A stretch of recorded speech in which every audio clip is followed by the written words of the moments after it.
Hi, my name is John Brink. You're watching a history of the BC forest industry.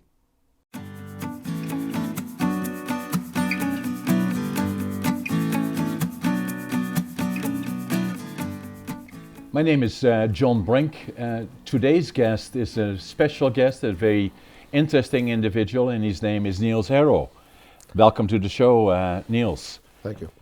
Tell me a little bit about you and your history. You were born in Germany, Yep. and when did you come to Prince George, and how come you came here? Well, I came here when I was 7. We had an option of going to either Australia, Africa, or here. My mom picked here. Yeah. I still don't know why, but here I am.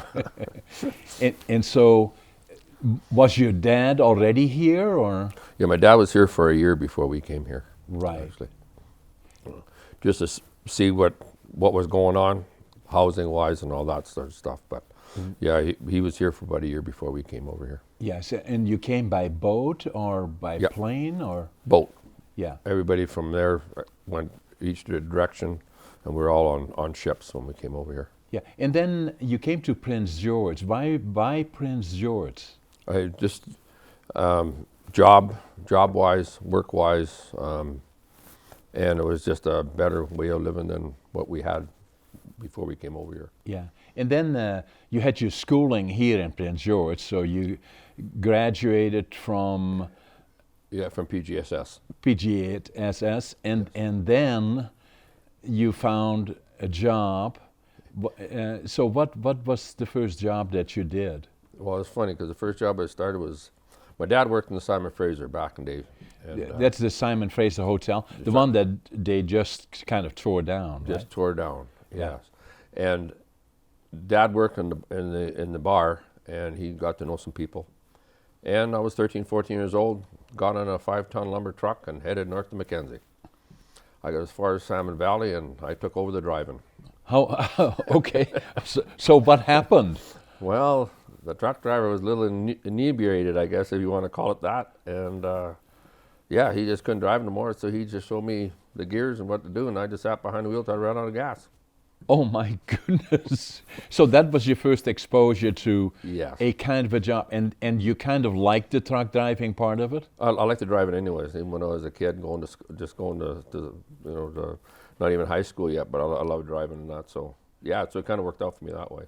Yeah, and so then you worked as much as you could, and you'd finish your schooling, and then what was your first job, real job?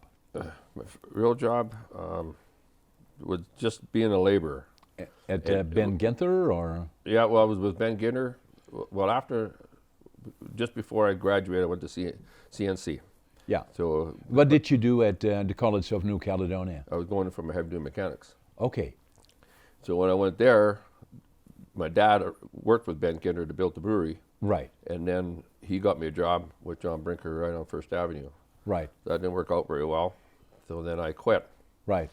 So then I ended up back with my dad, and Dad got me another job with Stolberg Construction. Right. And that's how I started all what I am today. Yeah, that really started your 40-year career and construction and the lumber side of the industry, right? Yes. Yeah. Yeah.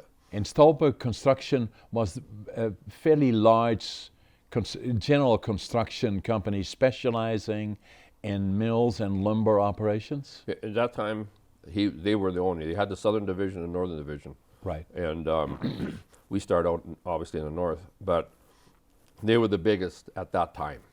Right. And I stayed with them for about 15 years. 15 years. Yeah. And so kind of that gave you a huge amount of exposure to, especially in the sawmills and lumber operations of different descriptions, it kind of gave you an immense exposure to all different kinds of operations in the lumber side, right? Oh, yeah, big time, yeah.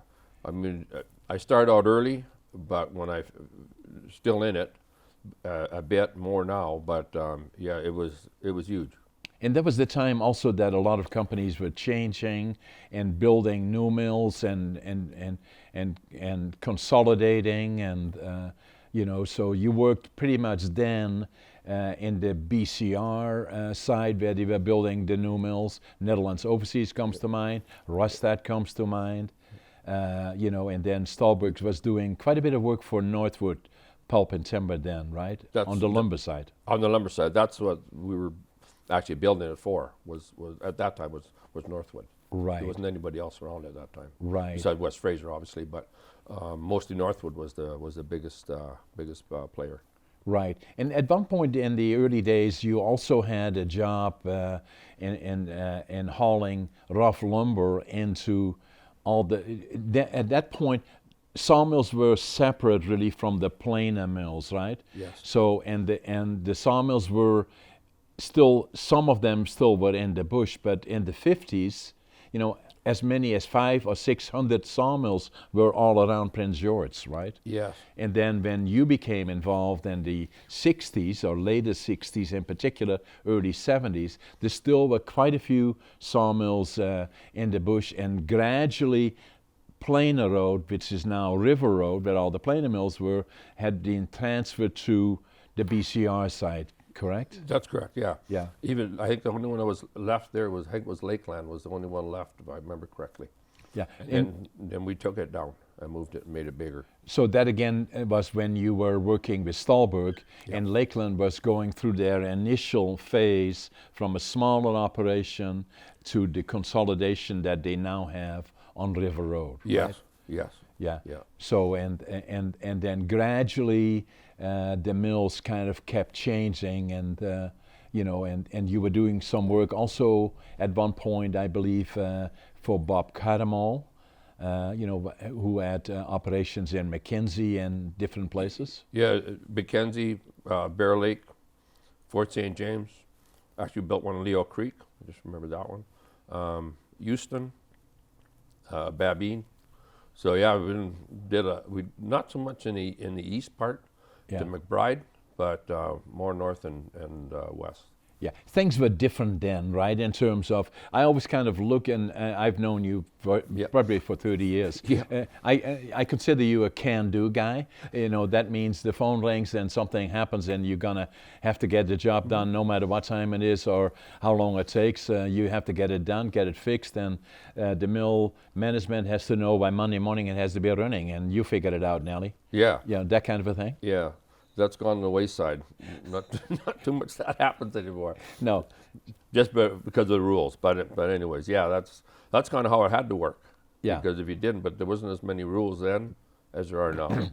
That's probably a good thing in a way. In a way, it is. Yeah. Yeah. And so the other thing that you did at one point in the early 80s, you were involved. We had the beetle kill in the Bowron area, and you worked on one of the mills from Brink that they built there, and then unfortunately the mill burned down at one point, and then they built a totally new mill at that place, picked the whole mill up and hauled it to Fort St. James. You were quite involved in that as well. It right? was, and that I don't think will ever come about again. The amount of trucks that you can't even fathom how many trucks. I think it was 800 a day or something. Yeah. It was unreal. Of timber, the beetle kill timber right. coming into town, right? Yes. And so it was large but compared to the pine beetle epidemic, it was relatively small, but it then was a large. Oh.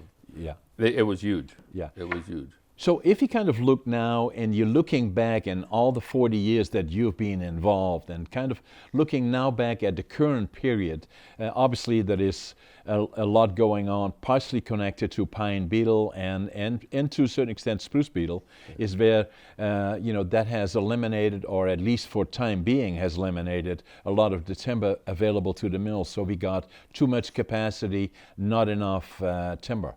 And a lot of mills have already shut down, and there'll probably be some more that will. Yeah. And so your period, the earlier period where you were so involved in building and construction and all of that, has kind of slowed down somewhat, and the industry is going through a transition period. How do you see that? It will. Number one, you don't have the people to do it, and the mills are getting more advanced, I would say. So, and trying to get the product out of here. So to get the people to do all this stuff, there's not enough people out there to do like what I did, Yeah. or what you did back in the days. Yeah. Those are all gone. Right. Those are gone. They ain't going to come back. They come back a little bit, Right. but percentage-wise, no. No. And the people that do it, you ain't going to train them. Yeah. So basically, where we are now is what you are saying, and many other people are saying. We do not have the skill sets, even for today. So we have to put more investment in developing skill sets. And I've talked a lot about developing a center of excellence, because the skill sets that we are required, other than conventional ones, the industry needs skill sets that we don't even use today in the next 5, 10, 20 years. And we should be developing those now if we want to maintain to be a world-class lumber manufacturing center in the world. Yeah. Well, see, now the what you got here with the trees, the way they grow here, it's slower than other countries. But where it's going to go now, it's going to go to the forestry, the people that plant the trees and do the silviculture and all that sort of stuff. That's a totally different area, but that's going to be a big product. But the hands-on, like what I had, you're not going to get that anymore, because you ain't allowed to, basically not allowed to do that anymore. No. So now you got to go to school, do all that, but there's nobody else got hands-on No. of what should be happening. Right. Like, So you're going to get the odd guy, right. but 2%. Right. That's about it. Yeah. So we need the entrepreneurship to think in terms of developing new products for new markets. But at the same time, we have to develop the skill sets today for tomorrow. And then what I'm also hearing you say, and others, is that are we good stewards for the resource? Because we got this beautiful, beautiful province that is growing this unbelievable timber, although it will take longer here than it does like southern yellow pine. Yep. The rotation is about 35 years. Here it may be double that, but we have been doing relatively well in terms of replanting the forest. And if I look at the Bowron, that was 40 Yep. years ago, it's already amazing how it has come back. Yes, I believe there is one.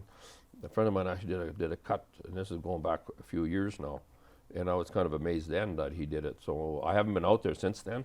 Right. But like you're saying, I'm pretty sure that the trees are getting nothing like when we were out there, right. Like back in the 80s and stuff. But it's going to be a tough goal. Who's ever going to get in that industry? Right. Because you don't have the hands-on anymore. Right. Like you don't have the old school guys. Right. Most of them are all gone, sitting on the sidelines, or they're drinking cerveza somewhere in Mexico. Yeah, and then obviously what also has happened is because of pine beetle and the shortage of fiber and being high cost now. We used to be the lowest cost producer virtually in the world.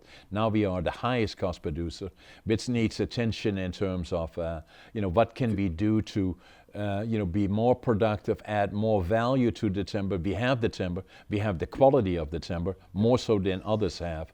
How do we become, more progressive in terms of adding more value, like either mass timber? And mass timber in particular is where we have, as one product, CLT, where, CLT is where we are taking one layer of wood, another layer of wood, and another layer of wood, using that instead of steel or concrete. And we have some examples of that in town here. Across from the Ramada is a building. The other interesting building that I've seen going up is the new Hyatt Hotel. Yeah. That is also, again, mass timber concept, which is mainly pre-built in components and then put together. So that certainly looks towards the future. I would say that. Yeah. That other than that, you're going to have to wait. That's the thing. You take the trees down, you still got to wait 40 years to get that tree back up. Yeah, and then it becomes also a question if what else can we do, starting with the forest, the working forest, the land base, and I think it's about 22 million hectares that we have. The total size of the province, I think, is 100 million hectares, of which half is about forest land, and of that 22 million is the working forest. How can we either somewhat increase without putting pressure on other priorities in terms of the forest, on growing more forest or increasing that, and how do we create an incentive to grow more volume per hectare, like areas like Sweden or the Scandinavian countries where they do grow about 50% more than we do. You know, is certainly something that we have to look towards. Yeah, I think that's where we're coming from anyways, is from Sweden and that, for what they're doing. Right. Because even they came over when we did the cut in the barn. I remember they came over there, they didn't have an idea what was going on. Right. Until they figured out, okay, this pine beetle is not good. Right. For anything. So exactly. But they since have got some of that too, maybe because of global warming or those kind of things, right? Yeah, that could be. Yeah. But then in the meantime, you're still quite active, although you had the retirement age, but you're still very active. You're still not quite the way you were before, but you're still very active. The skill sets, and that's probably one of the points that we were making, the skill sets that you have developed over 40 years are unique. I always kind of look at you and some of the other pioneers that we have and hope to interview in future sessions, or I call them the can-do people. Like, we got a problem, we have to fix it, let's get it done. And that is a unique, in-demand approach in terms of attitude, passion, work ethic that I very much believe in. And that's how I grew up. Yeah. But the thing is, trying to get somebody to do that today, like I say, you only get 2 out of 10 that are gonna able to do that. Yeah. On the other hand, Nils, looking at Nelly, as we all call you, as we look forward, you know, there is a future in the industry. There is no question about that. Question about it. We live in the most beautiful province in the world, in the most beautiful area. And especially now, if you look around all the problems that are occurring in the world, we can do better on what we're doing with the forest. So I would encourage people to become part of the new forest industry, the new skill sets that are required in the future. And although we're going through a rough period, there is a future. Yeah. Now is the time for the young ones to actually get into that. Right. Because the older fellows like myself, we're obviously going to move along. Right. Again, you still got a teacher on the backside. You can come to me or you or whoever Right. is out there that are still there, that still know the old time schooling. Right. Can teach these guys. Right. And then we have the College of New Caledonia, Exactly. the Trades and Technology Center. We have to expand on that. Yes. Then we have the UNBC, amazing facility that can be part of all of that. And then, but I believe we have to build a center of excellence that looks forward in terms both to the land base and the forest. Are we the type of stewards we need to be to grow the additional fiber? And then we have to get away from a 2x4 mentality and say, what else, not excluding that, but what else can we do to lead the world with our major area of the land base of forest to again become an example to the world that people want to visit to see what we are doing, how we're doing, and how have we become in this transition period some of the most wanted and looked towards industries that went through this and came out very strong. Yeah. Sweden went through this about 25, 30 years ago and came out a whole new industry, right? Yeah. But it's no different than, I'm going to say Amazon here. They got a deal up now where you delivering a package. They got a robot. So that's new technology. Exactly. So the lumber industry is going to have to move not to that that style, but they have to move ahead some ways of making it better. Otherwise, it's not gonna survive. Exactly. But it will with the people and the programs that we've got out there. Apparently, yeah, got out there for the schooling stuff. Yeah. And who's ever involved in it, yeah, especially the younger ones right now. Yeah, get into it if that's your goal and your area that you're good at. There is a future in the industry, and there is opportunity. Yep, there's opportunity in it.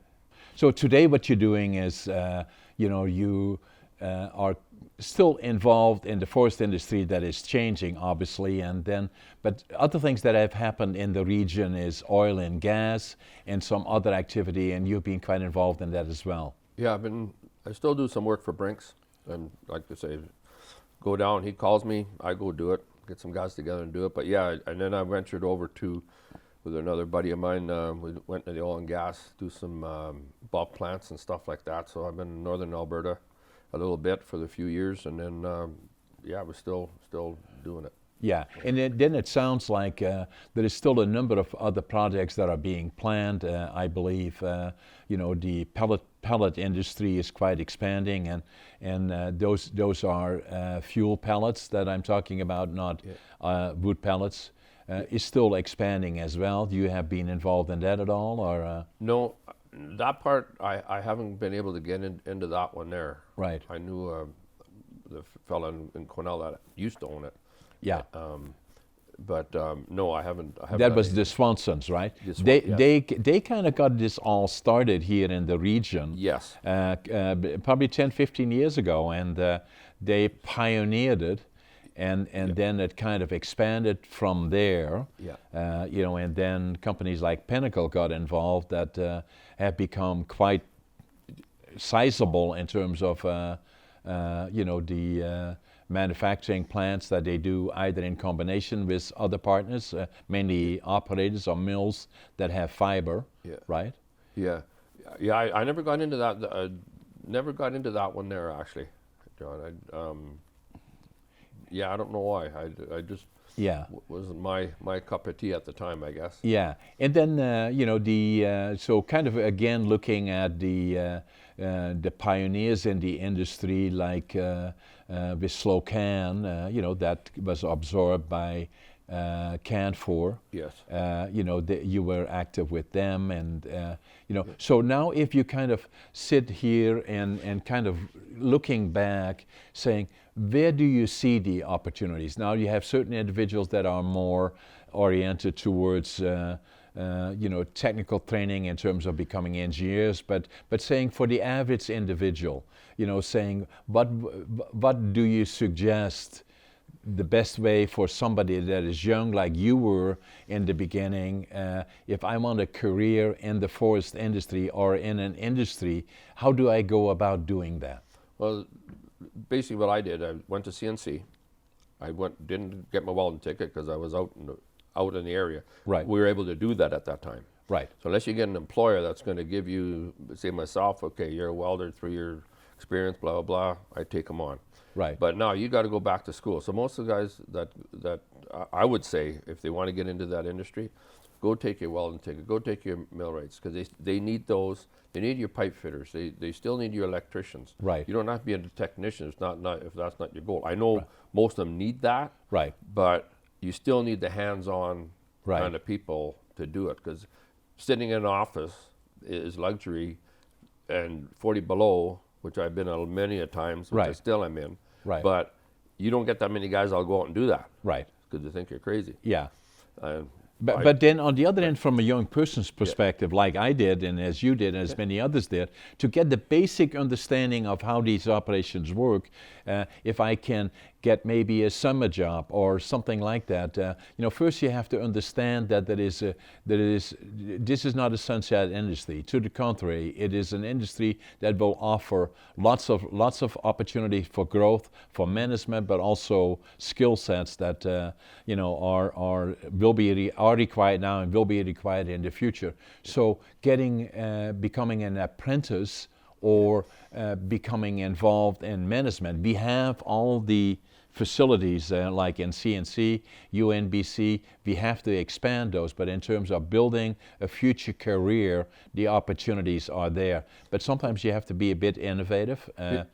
Yeah, but it's the same thing with, like you say, the apprenticeship. That went away a long time ago when the government took it away. That is maybe not a good thing? That was not a good thing to do. Okay, so what you're saying... That was on my end of it. Yeah. So that was not a good thing. They need to bring more of that in there for the I'm going to say the younger group to get in there and get their hands dirty. And that's precisely what we are trying to get. That's why difference makers like you that have worked in the industry can give ideas to the people that are watching this program and to hopefully government and saying, this is not just about industry or about labor. This is also about rules and regulation that stand in the way sometimes of developing entrepreneurship or people that are trying to develop a career. Yeah. But the thing is, and you probably know this better than me, John, when I first started, when I was younger, like the kids nowadays, I went out to 10 different mills, pallet lumber. Yeah. I can quit that one, I can go to that one, and go back to the same one, go back and forth. Well, those days are gone. Those are that's gone. That's why the apprenticeship board back in the day was good for that. So it's not like you can go to, I'm going to say Polar right now. No. To go ask a guy, unless you know the person, Right. you're going to have a hard time trying to get onto that But program. the opportunities are there. They're They still look there. different, Yes. though, and Yes. and the opportunities and the future is there, and for a career. Yes. Yeah. Nelly, thanks. Appreciate Thank you. having you on the show. Thanks, John. Thank you for watching the history of the BC forest industry. We see you again with another session next week.